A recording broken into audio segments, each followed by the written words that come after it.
বসি খা। হ্যাঁ বসি খাও। ফট করে পড়া যাবে না। না না খাওয়া না।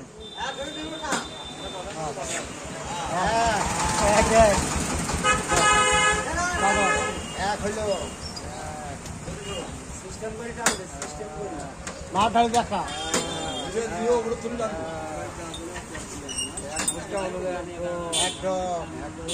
মারো আমরা দেরি করলে তো হবে না।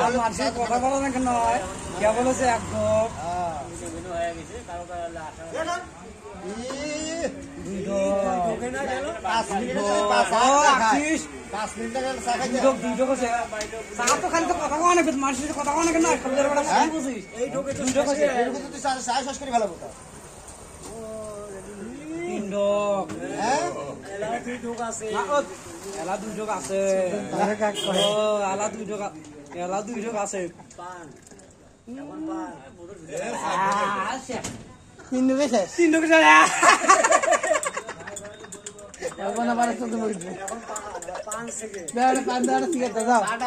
আগের ভাই